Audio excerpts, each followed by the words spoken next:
Hi, this is Bedrest Coach Darline Turner, owner and founder of Mamas on Bedrest and Beyond. And today we're going to tackle the subject of normal birth. It's really been on my mind a lot lately. I was talking with a good friend of mine who is a doula, and she had a birth which, by all accounts, went well. It was long, it was more than like 36 hours, and it resulted in a beautiful 9-pound healthy baby girl. But unfortunately, the mom considers herself a failure because at the very end, she had an epidural so that she could complete the labor and delivery process. And, it is now a couple weeks out from this birth. I think it's about 2. And this mom is slipping ever so slightly and ever so steadily into a depression over this whole birth process.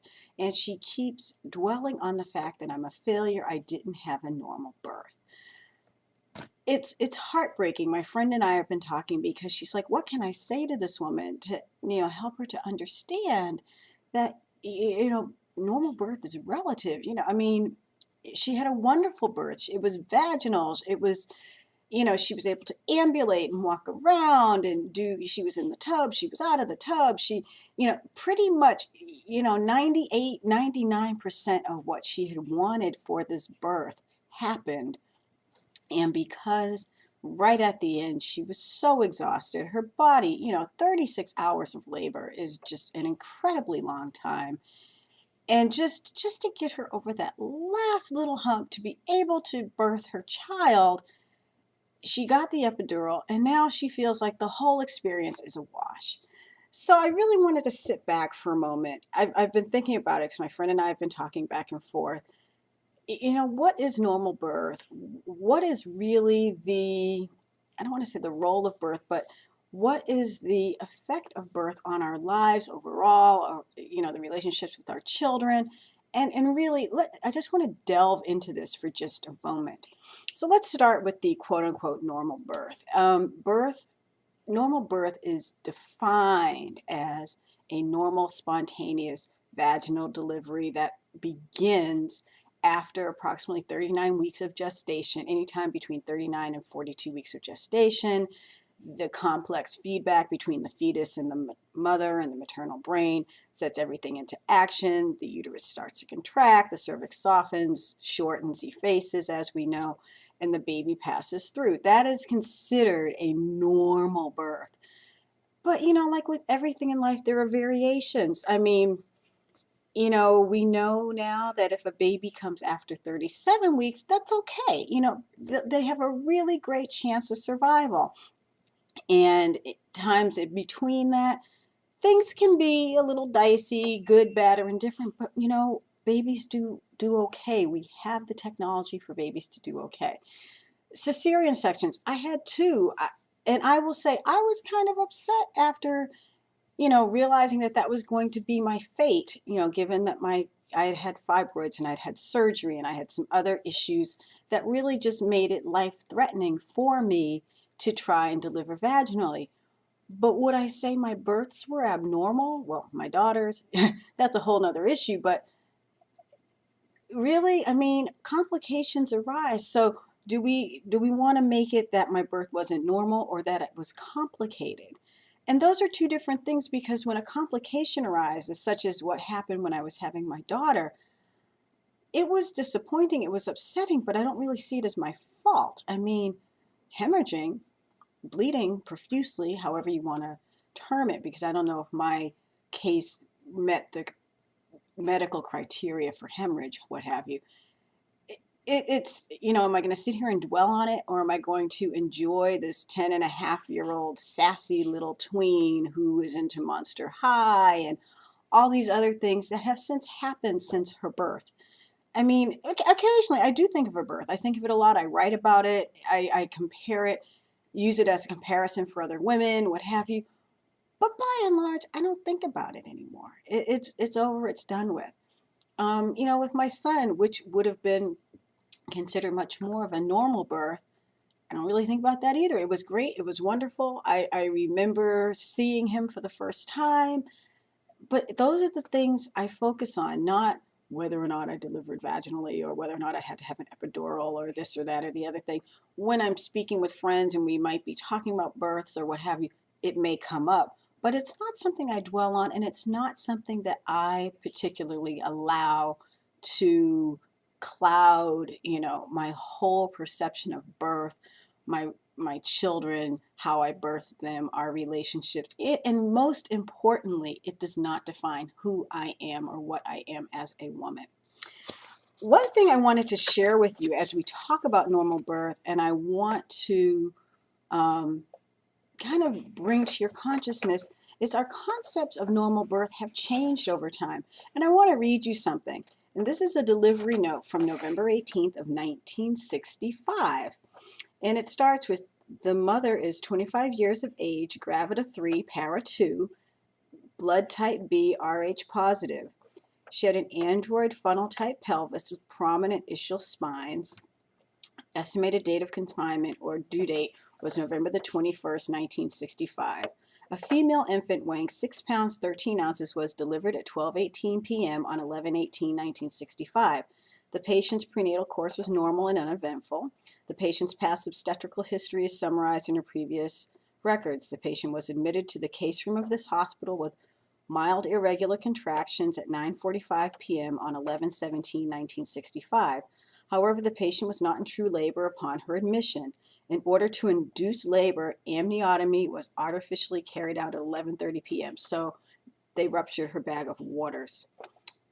Vaginal examination at this time revealed a full-term fetus in LOP position with normal fetal heart tones being heard. On vaginal examination, the presenting part was at the ostation with the cervix 75 to 80% effaced and 2.5 to 3 centimeters dilated. The cervix was favorable for the onset of labor. True labor was established at midnight on 11/17/1965. The patient's labor was desultory in nature. It means it just kind of wasn't going. The reason for this inertia-like labor was the LOP position of the infant and the android funnel-type pelvis with prominent ischial spines creating some degree of disproportion. Now, what for some of this is just medical sleaze, but low in the pelvis and kind of posterior position, and the mom had a more android pelvis, so she wasn't broad-hipped. Let's see. In addition, there was some deflection to the fetal head and also some asynclitism. Not sure what that means. In order to coordinate uterine contractions, it was necessary to stimulate labor with fractional doses of Pitocin. Commencing at 2 a.m. on 11/18/65, the patient was given Pitocin on 11 occasions. Complete dilatation was obtained at 10 a.m. on 11/18. However, after 2 hours of complete dilatation, the fetus remained in the LOP position and descended only to the 2+ station.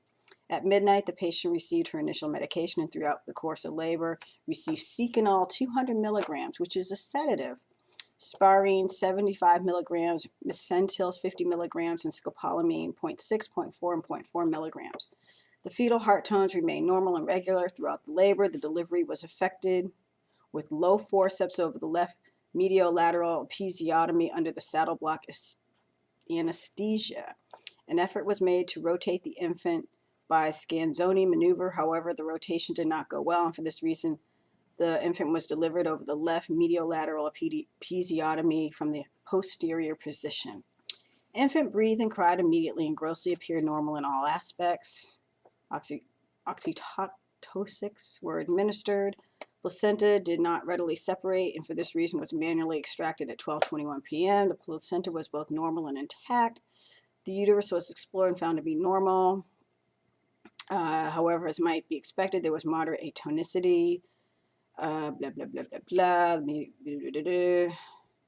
Patient's first stage of labor was 10 hours. Second stage was 2 hours and 18 minutes. Third stage of labor is 3 minutes. Patient's total labor is 12 hours and 21 minutes.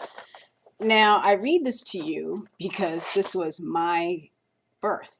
My mom's obstetrician retired in the late 90s, and he had given her all of her records. And she brought this to me. She's like, what does all this mean? What does all this mean? And it was just really interesting to me because this was my birth. And in 1965, this was considered a normal birth. It was very medicalized. She had a lot of medication. My mother does not remember giving birth to me. And because of all the drugs they had her on, they literally had to kind of snatch me out using forceps. The other issue was I was actually face up because, that's me. Got to come out into the world with a smile. But, this was what was considered normal. Now, about that time, Ina May Gaskin and some other midwives were coming along going, this is crazy. But what I'm trying to get you to see is things are relative. I'm not saying that normal spontaneous vaginal birth isn't the way that we should go. But if things happen, if things are adjusted, if things are changed even a little bit, that does not take away or should not take away from in your mind your birth experience. My mom is in her early 70s now. We don't sit around and talk about our births. She asked me about this and I explained it to her what was going on. And she was like, oh, and because of the work I do, she's asked me, well, gee, should I have had all that medication? Do you think it was okay? And I'm like, Mom, I'm 47. I'm fine. It's okay. And, for a moment, she really was starting to think like, well, maybe I did something wrong. And I'm like, Mom, look at me. And in fact, she gave me this several years ago. I was probably maybe 40. But I was like, Mom, I'm fine. She was about to do so much of what we do. Like, did I do the wrong thing? Did I do something to my baby? And here her baby had already had two of her own babies. My mother is about to be a great grandmother. My nephew his wife is pregnant. If she dwells on the births of her children, what a waste. I mean, it happened. Maybe if she had the opportunity to go back, she might do some things differently. Maybe she knew more. Maybe she knew even what she knows now, given what I do. Maybe she would do some things differently. And then again, maybe not. But was her birth normal? Was it okay? Is her baby okay? Here I am. I'm fine. So I guess I say all this to you to say it's okay to have your hopes, your dreams. It's okay to feel like I want to get in there and do it. I want to, my body can do. But even, none of us is perfect. What is the perfect female body? Who knows what that is? And I just say I'm so thankful that when things go a little askew, as they did in my first birth, that we have things available to make them go better, to make things okay. I have a beautiful daughter now who's 10 and somewhat driving me crazy, but she's beautiful, she's healthy, she's sassy, she's feisty, she's got all of her faculties. She's great. And the reason for that is because even though my body couldn't quite do some of the things, I could still have a normal baby. I have a healthy child. And that's what's really important. My mom, yeah, she could lament over what happened 47, almost 48 years ago now. But she's got a grown child. She now has 3 adult women. She has 4 or 5 grandchildren. She's about to have a great grandchild. Should she sit and dwell about, oh man, I took too much medication when I was having my kids? Why? I think about my birth sometimes. When I'm talking to friends, or just sometimes I'll look at my kids or I'll think about my miscarriage, but it's not something I dwell about, and it is not something that defines me. And I hope that each and every one of you, whether you're on bed rest, whether you have an epidural, whether you have a cesarean section, whether your child ends up in the NICU, whatever the outcome of your pregnancy, labor, and delivery, that you do not take it as a personal affront that there's something wrong with you. Sometimes things just don't go as planned or as hoped. And I look at it this way: if I had had the 2 children that I miscarried, I wouldn't have these children that I have now. If I hadn't had the experiences that I have, I wouldn't be sitting here before you talking to you, because it wouldn't have hit my radar. It'd been like, well, you just get pregnant, and who knows, maybe this is the plan, that I'm to talk to you and to help other women, navigate this whole pregnancy and birth thing. But does that make my births less valuable or, less normal, less natural, whatever? Does it matter? It is what it is. But I'm no less of a woman. I'm not a failure. And that is what I want to drive home to you. You're not a failure. If you go on bed rest, you're not a failure. Your body needs a little extra help. You need some rest. You need to, tone it down for a little bit. It's okay. That does not make you a failure. If you were running a marathon and you needed to stop to rest, do you think you're a failure? No. You took your rest and maybe you continue on. Do you yell at your child when they're learning to walk and they fall down? No, we stand them back up. They try again. The same is with this. You're not a failure. It doesn't define who you are as a woman. It doesn't change who you are. You're no less a woman. Your husbands will still love you. Your children will still cling to you. This is just one experience within your life. And I hope you will see that. It may not have turned out the way you wanted, but it's okay and you are okay. You are loved, you are valuable, you are whole, you are perfect just the way you are.